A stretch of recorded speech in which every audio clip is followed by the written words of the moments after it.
Halo, Assalamualaikum teman-teman semua. Perkenalkan, nama saya Sylvia Rahmawati. Kali ini saya akan menjelaskan tentang lingkungan bisnis atau business environment. Beberapa orang mungkin sering mendengar istilah lingkungan bisnis. Tapi apa sih yang dimaksud dengan lingkungan bisnis itu? Jadi, lingkungan bisnis adalah segala sesuatu yang mempengaruhi aktivitas bisnis dalam suatu organisasi.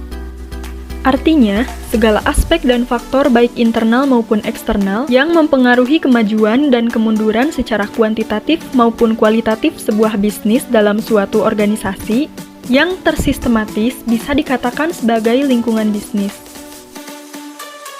Selanjutnya ada komponen-komponen dari lingkungan bisnis.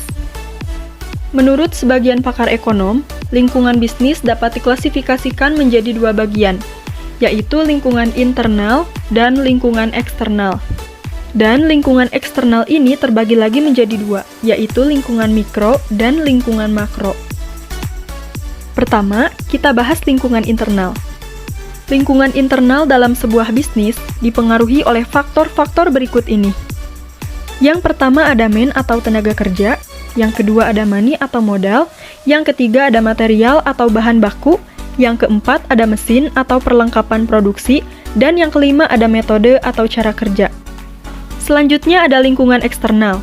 Yang pertama ada lingkungan mikro yang meliputi pemerintah, pemegang saham, kreditor, pesaing, publik, perantara, pemasok, dan konsumen. Yang kedua ada lingkungan makro, meliputi lingkungan ekonomi, lingkungan teknologi, lingkungan politik hukum atau pemerintahan, lingkungan sosial kultur, lingkungan global, dan lingkungan bisnis teknologi dan informasi. Lalu bagaimanakah sikap pebisnis dalam menyikapi lingkungan yang dinamis? Dengan berkembang pesatnya informasi dan teknologi, sebuah perusahaan haruslah mampu untuk mengambil langkah tanggap, efektif, dan efisien untuk tetap mempertahankan dan meningkatkan daya saingnya di pasar global. Pengamatan terhadap perubahan dan kompleksitas lingkungan membuat para manajer dapat memanfaatkan lingkungan yang berubah dengan 3 langkah berikut ini. Langkah yang pertama yaitu pengamatan lingkungan. Pengamatan lingkungan adalah meneliti lingkungan terhadap kejadian atau masalah penting yang mungkin dapat mempengaruhi suatu organisasi. Yang kedua yaitu menerjemahkan faktor-faktor lingkungan.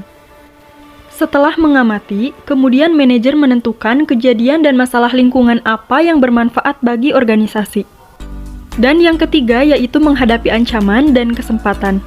Setelah melakukan pengamatan dan menerjemahkannya sebagai ancaman atau kesempatan, maka manajer melakukan suatu peta keterkaitan atau cognitive maps, kemudian merangkum hubungan yang didasari antara faktor-faktor lingkungan dan kemungkinan tindakan organisasi.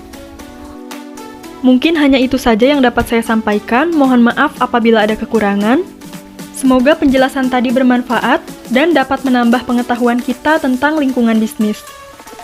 Akhir kata, wassalamualaikum warahmatullahi wabarakatuh.